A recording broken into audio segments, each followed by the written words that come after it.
everyone, my name is Annabelle Lee and welcome back to another episode of the Talking Classical podcast. Happy New Year everyone. I hope that you had a safe and restful Christmas wherever you are in the world. And to kick off the new year, I have got a fantastic interview that I'm so excited to share with you. Back in August, I had the opportunity to talk to Gerald Finley. He is one of the world's leading opera and concert singers, and I was so pleased to be able to talk to him amidst his very busy schedule. We talked last year, just a few months ahead of a US tour that he'll be embarking on from next week. You can find all details of tour dates on his website, and if you're able to, do go along. A little bit of context. He'd been really busy despite everything that had been going on in the world.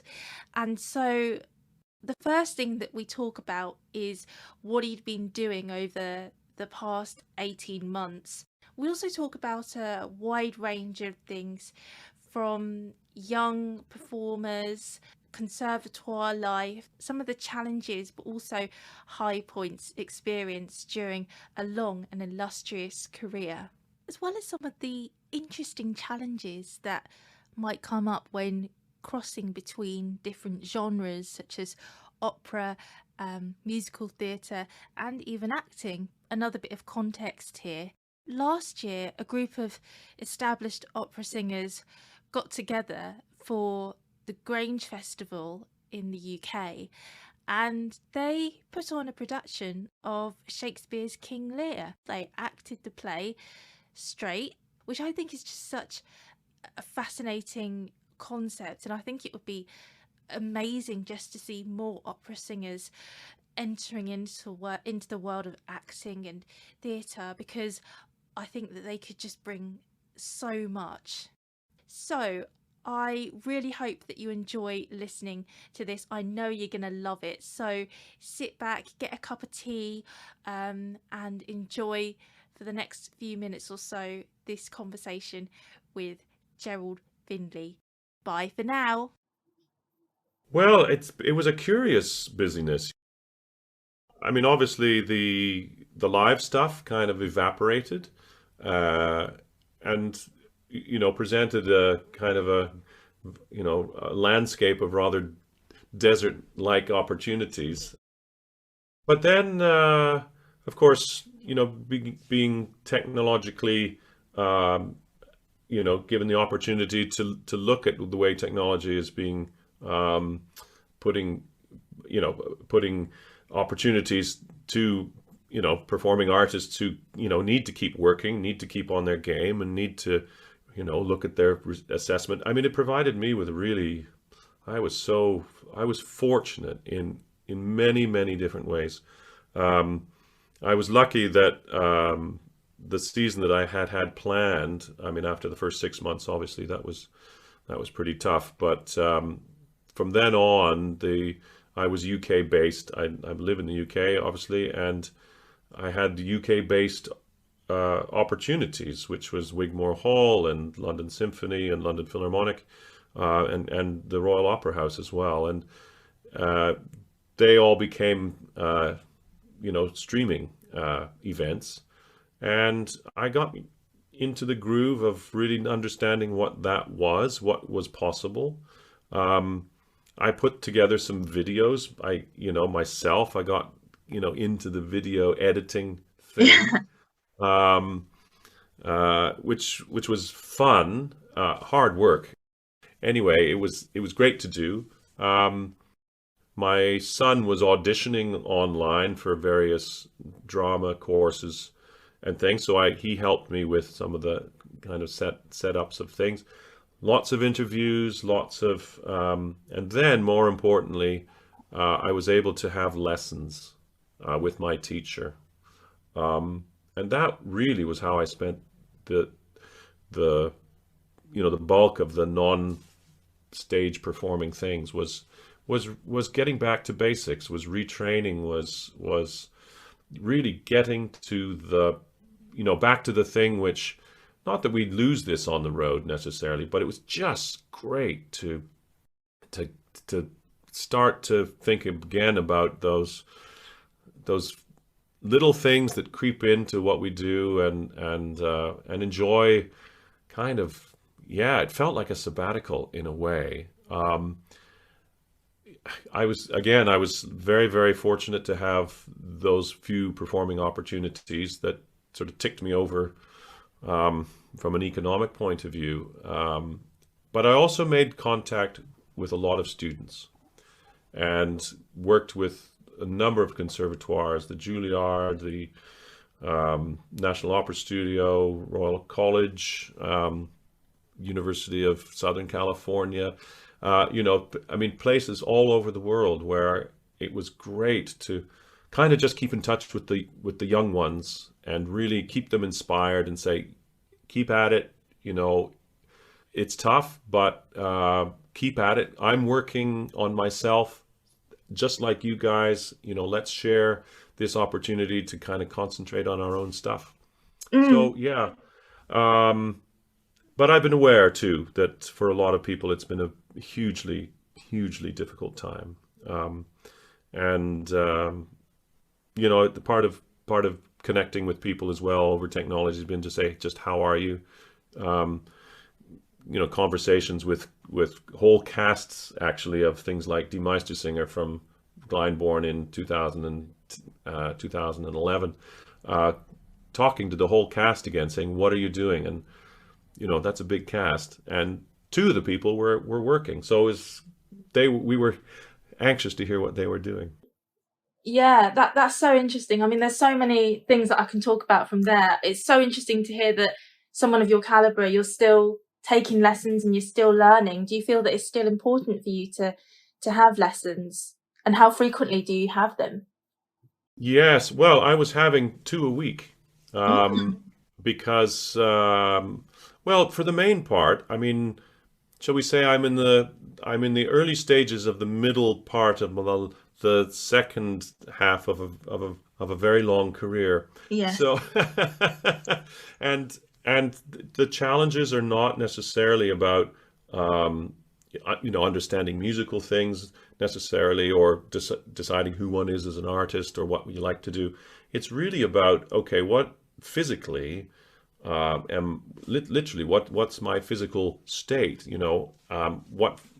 what are the changes that have happened over a few years, and my voice is changing. Every voice changes along the way. What are my new challenges? What am I not paying attention to?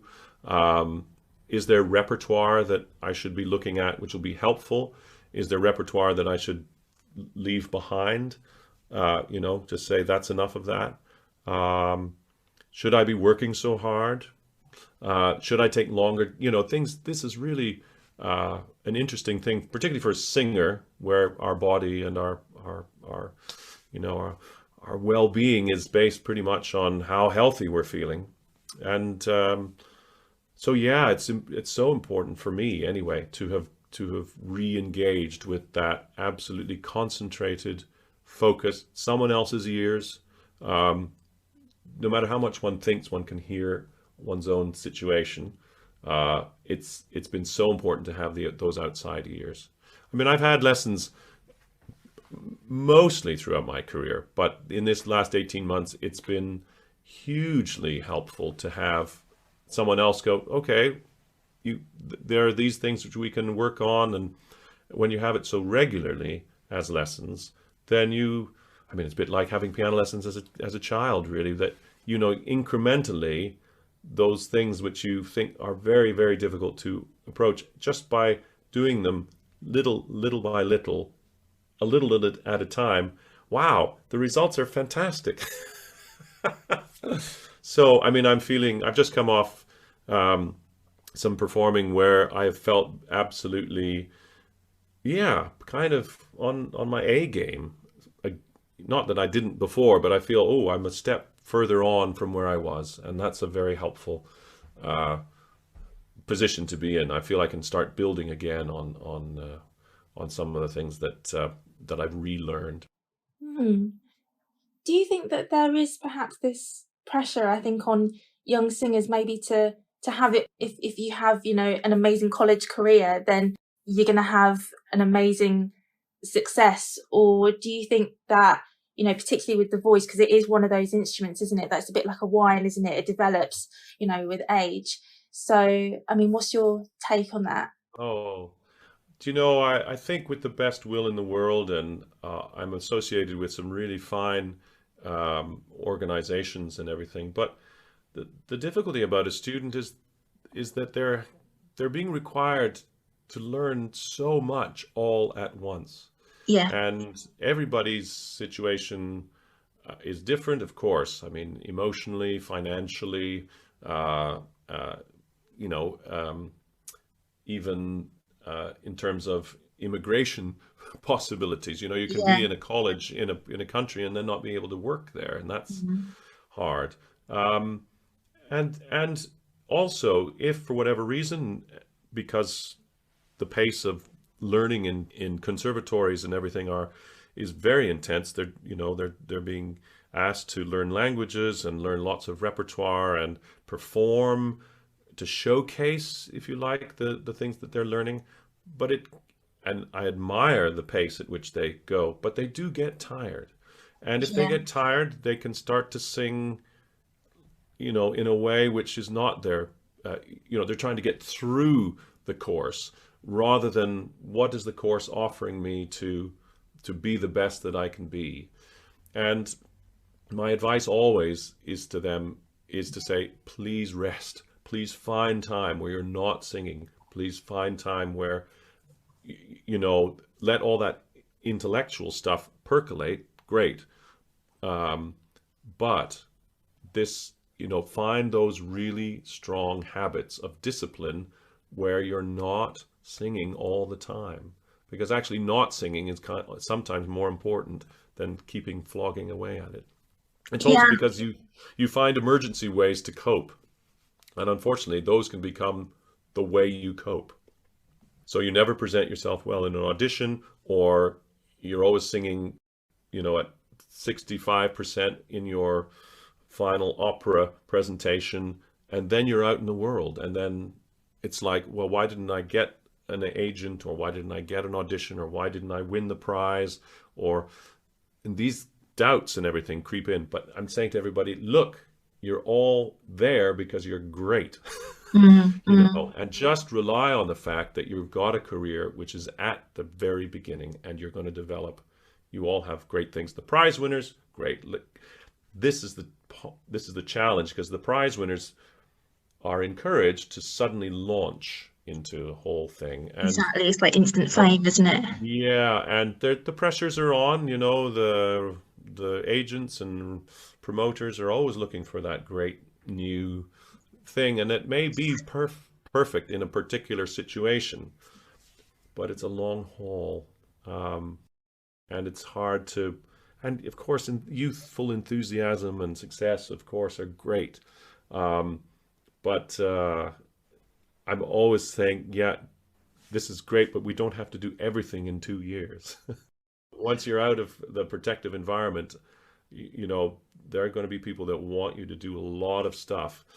I sympathize very much with the people that are, well, both those that feel unsuccessful in their conservatory or college careers, but Mm. also I'm very anxious for those apparent winners as well, because there comes a time when it just doesn't feel like winning anymore, and they're trying to fulfill nobly the wishes of their agents, or whatever other people they feel they've got to live up to. There can be all sorts of pressures on successful students. Mm, mm. So I think a lot of our younger listeners would really like to know, I guess, following on, what was your college career like? Did you have a great college career? Were you more of a slow burner? Yeah, well, I had a pretty good college career, in exactly the way that I've described. As Yeah. I was a winner. I had a winner, but I didn't like competitions very much. Yeah. I felt competitions were, I didn't understand that that the opportunities for me would be, that's where my forward path. I had very, very great confidence that I was going to have a career. The fact that I was a winner was a helpful thing, but I didn't want engage in that high paced thing. I didn't do outside competitions. Hmm. Um, I kind of decided that I didn't want to put myself up against my colleagues. I didn't want to be a winner against somebody else. And also, I wasn't, I knew in my heart of hearts that I wasn't singing right. It didn't feel right. And it didn't feel right for the longest time. And in fact, in the next, when I left college, I kept trying to be in institutions that protected me. And I made a curious transition from uh, from college to young artists program to then in the chorus at Glyndebourne. Now that saved me because Hmm. it wasn't high profile. I turned down a position at Hamburg, uh, a contract at Hamburg to be a fest singer there Yeah. in order to be in the chorus at Glyndebourne. The, the, the intendant of Hamburg just thought I was nuts. He said, I am offering you a contract to be in Hamburg State Opera. Why? I said, well, I've got to fulfill my contract at Glyndebourne in the chorus. He said, this is madness. Why do you want to do that? You're supposed to be a solo singer. And I said, I just feel I need a little more time. He Yeah. said, well, why did you come and audition to me then? And I said, that's a good question. I said, Yeah, I just wanted to see if I was nearly ready. exactly. Yeah. Yes. Anyway, so so I did do the chorus at Glyndebourne, but then because of that, I allowed my voice to show me that I wasn't good. It wasn't in good shape. I really didn't know technical things that I ought to have. Sorry to interrupt. Did you feel like you were almost kind of faking it a bit? Kind of. I still do. Oh Annabelle, no, I don't still say that. do. Yeah, no, it's this one thing. I remember Sir Thomas Allen saying, he said, I just can hardly believe that people haven't found me out yet. Oh. Um, but I mean, I think a healthy self-doubt is good because I think it means that you're always on the lookout. One doesn't rest on one's laurels necessarily. Um, it does keep me very connected to all singers who are really trying to work on themselves and make themselves better and really work hard with their teachers and coaches and things. Um, I understand that very well. I've been doing it a long time. Mm. Um, but so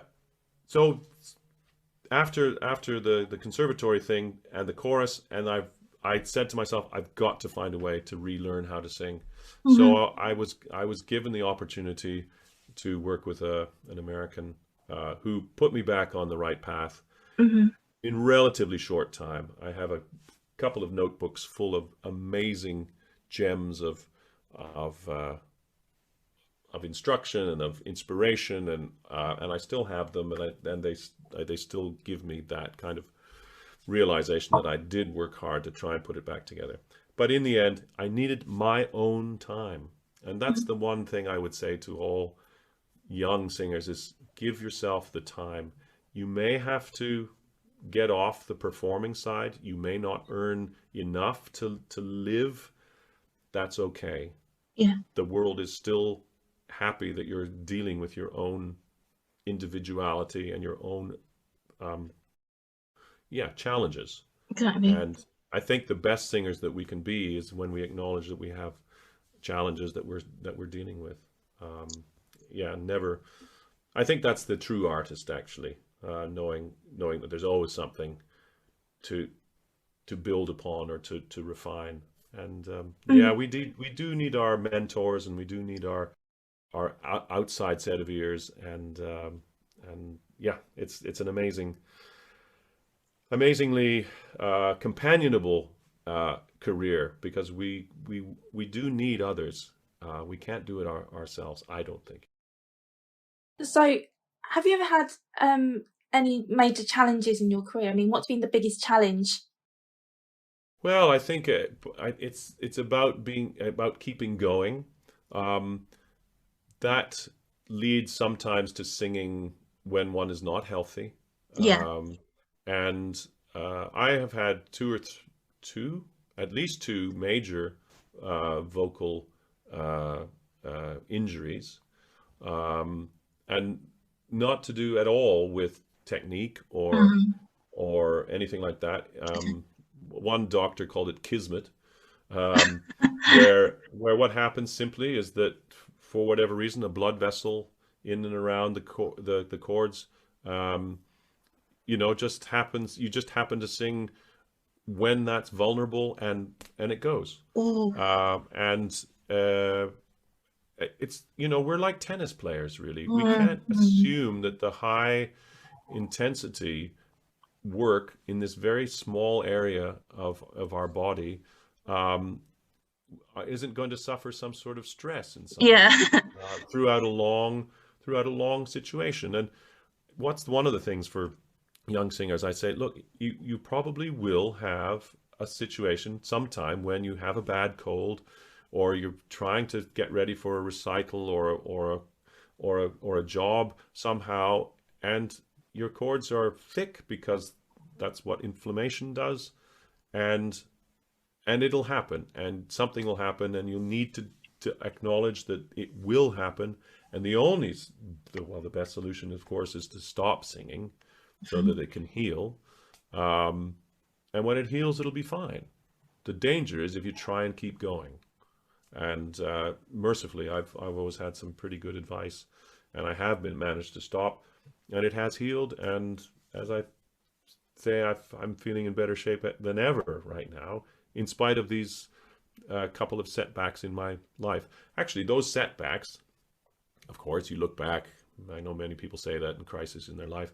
I thought, this is the end. I can't do Yeah. anymore. I'm singing incorrectly, or what's going to happen. But it does made me think about what I was doing. Pace, too many jobs, too much travel, not enough liquid. The doctors are just saying you just have to drink more. You just have to keep your body hydrated all the time, Yeah. because they're working hard and they need lubrication. Be sensible. So just be sensible. Yeah, water's the best solution to everything, isn't it? It seems to be. It seems to be. Anyway, so yeah, those were tough times.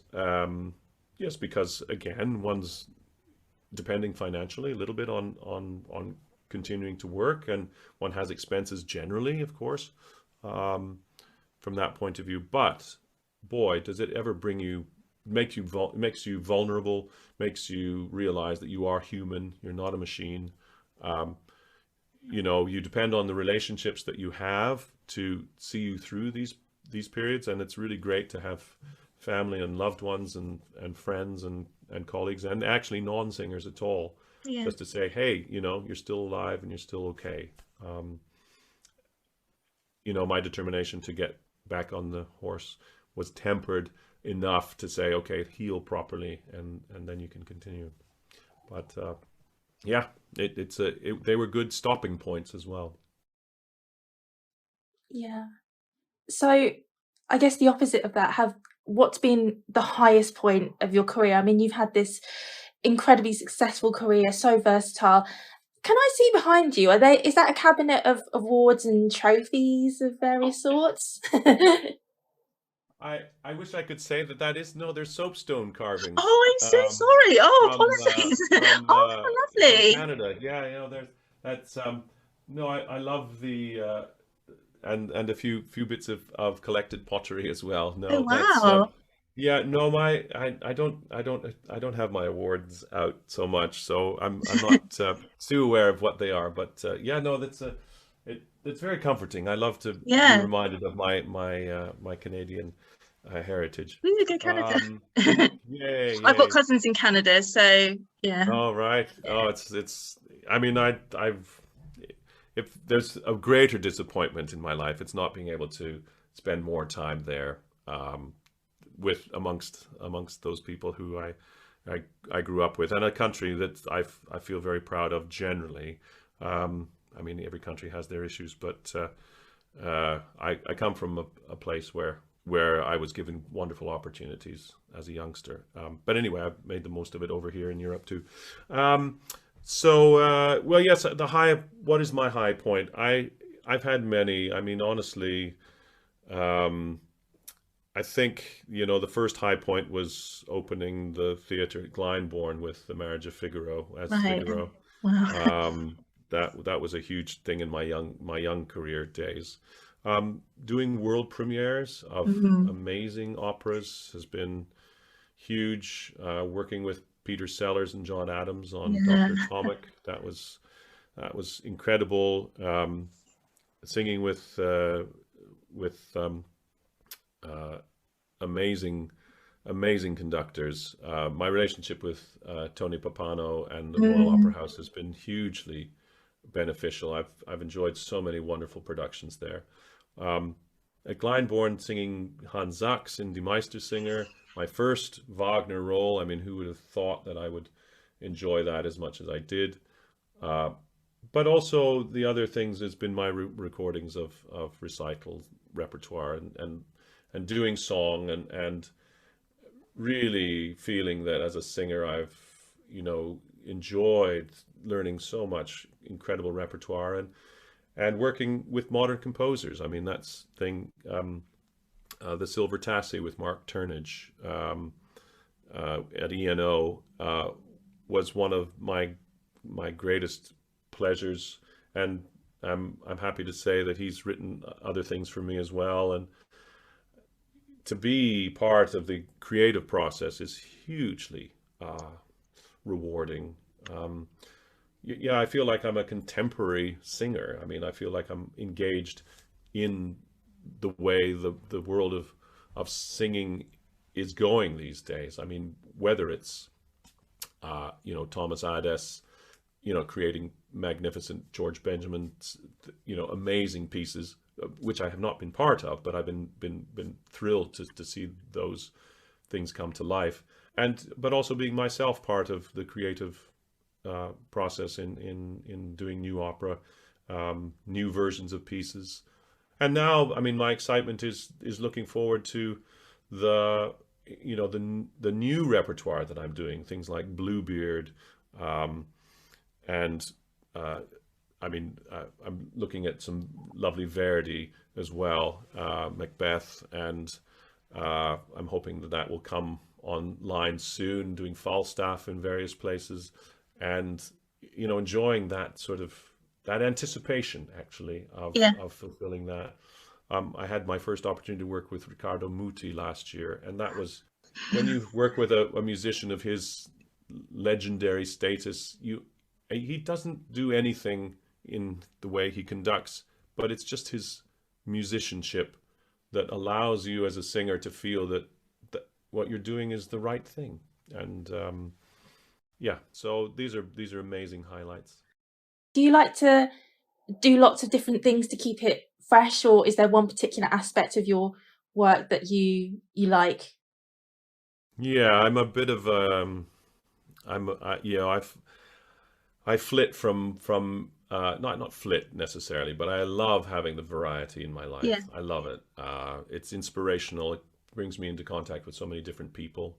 Um, I forgot to mention, of course, the one of my greatest highlights was singing last night of the proms Of course, yeah, in yeah. 2018, and that was again a huge thing. And singing things like Rodgers and Hammerstein, for that, Yeah. which I I mean, feel is that's all. one of my all-time favorite songs. Oh, absolutely. And I feel Yeah. in some ways, that's as I want to be a singer of uh, uh, today's world. Mm.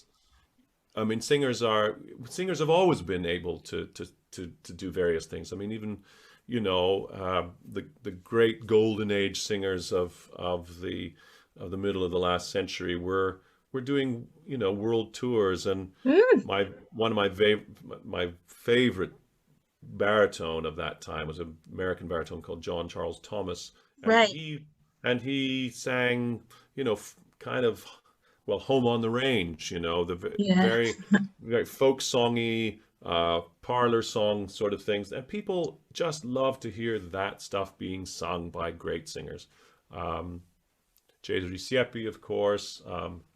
I mean, obviously Caruso and Mario Lanza, that kind of the popular side of that. Pavarotti obviously did that Yeah. very well. He understood that this was music of the people. And I suppose the modern generation now, your wife works with Alfie Boe and Laura Wright and those kinds of people. Absolutely. Yeah. This is these are all, classically trained people who have decided that the repertoire that they feel most at home in is things that they can deliver with their personality and their performing skills, and it's lovely to see this cross pollination, really, of that. I mean, I'm obviously, pretty set in what I would call the traditional classical Yes. thing, but I, as I say, I've been adventurous within that world, and no, I'm also up for a West End show anytime. Ooh. No, if that opportunity came around, or Gilbert and Sullivan or anything, I love it all. I love it Yeah. all. Would you ever consider doing a straight play, because you have this amazing acting instinct? Ooh, I've heard that there has been some straight acting going on by colleagues, and Yes, that's and right, King Lear. my chapeau is absolutely doffed to them, because I find the idea. I mean, I did acting when I was in school, and one of the things I found the hardest was this whole idea of creating, as an actor, your own rhythm. Yeah. Understanding and you can, with coaching and supervision and a director, of course, be able to do that.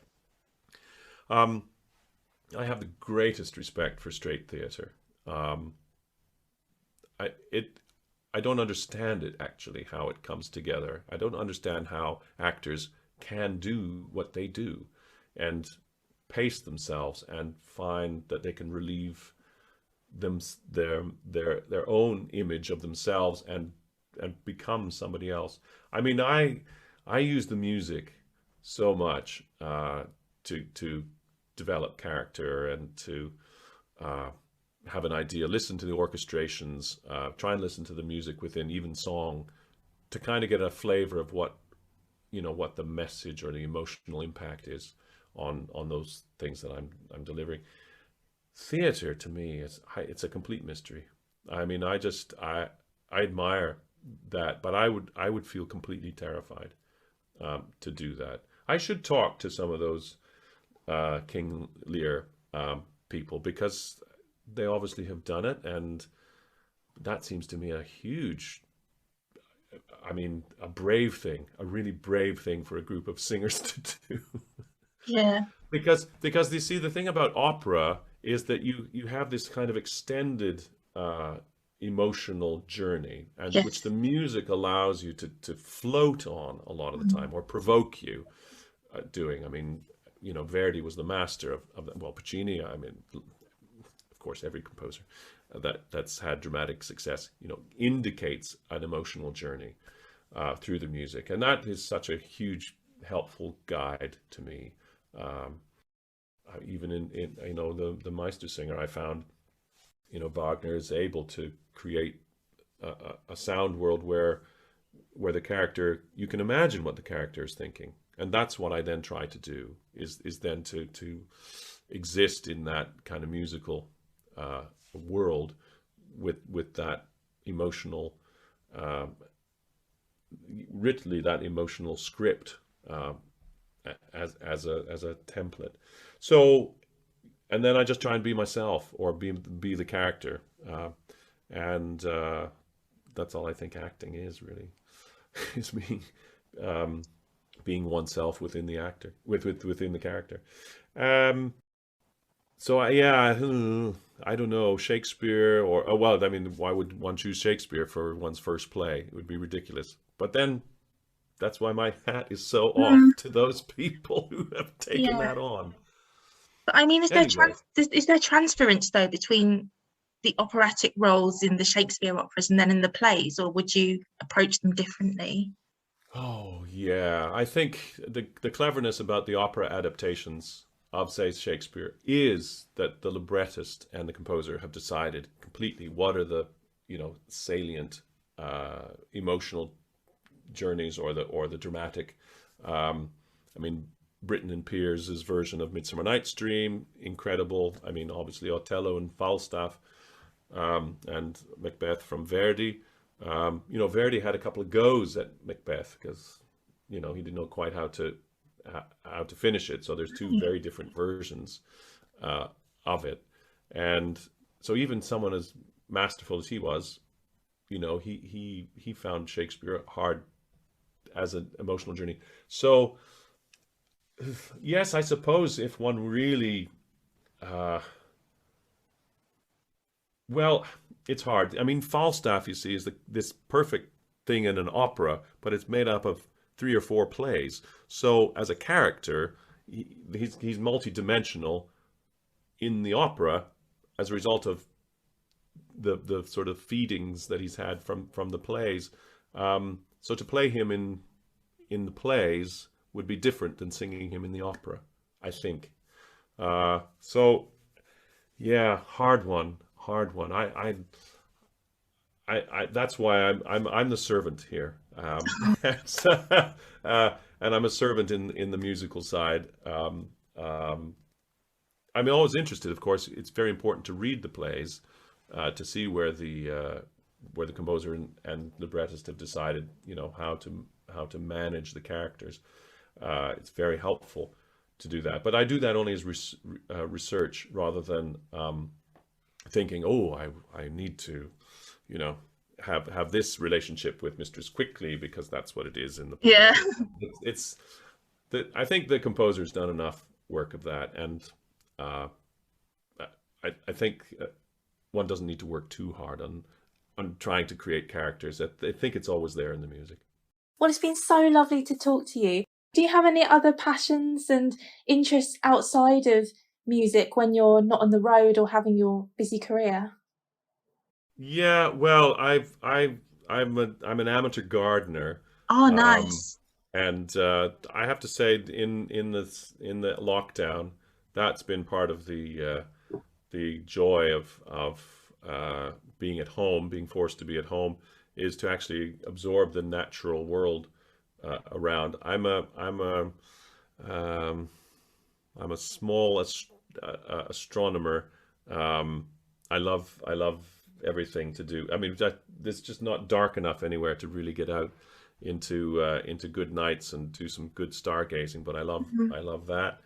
Um, yes, I'm interested in wine not as a necessarily a full drinker, although I love to drink. I just can't drink Mhm. enough to really get involved. But I have a wine collection which I enjoy finding out about and talking about it as well, because it's again a natural process, and I have affinity with long aged wines that have that, and I have a young daughter as well, so that's she keeps me very entertained and busy when when I'm not on the road. Oh, I heard you're a bit of a Chucky fan as well. Yeah, that's not something that I try and encourage in my life, but somehow it comes into my life, and when it does, it's absolutely fantastic. No, I know. I've been hugely, yeah, it's one of those passions that, yeah, every city that I go to, I kind of try and find out the best chocolate in the city, I and know. I know. so all the way up in Helsinki, it's Fazer, and I wouldn't like to say in Vienna. There's too many competing factions there, but lots and lots of wonderful um, And yes, so chocolate is a very, very special part of my life, I should say. Yeah. And we have so many amazing chocolatiers here in Britain as well. Yes, it's true. It's true. But again, one can't just. I mean, I usually use it as a reward or a Yeah. or incentive or whatever. And if I piled them up, then I wouldn't perhaps be as on good form as I'd need to be in a singing way. Yeah. Do you have to have, so you use it as a bit of an incentive then? So, okay, once I've done this performance, then I can have, like a little square or something. Absolutely right. Absolutely right. It's one of those. Yeah, no, I treat it as a delicacy, and Exactly. Yeah. Coats the throat, doesn't it? yes, and I think too, people have put their passion and knowledge and creativity into making these amazing consumables, and I respect that Yeah. very much. So I treat that as a small performance uh, in itself. So yeah, I respect them very much. I think that's a really nice way to leave. Thank you so much. Yes, I wish you a very successful and long career, many more years to come. Annabelle, it's been lovely to talk to you. Oh, likewise. And, Thank you. Thank you for our discussion. And, Yeah. Thank you.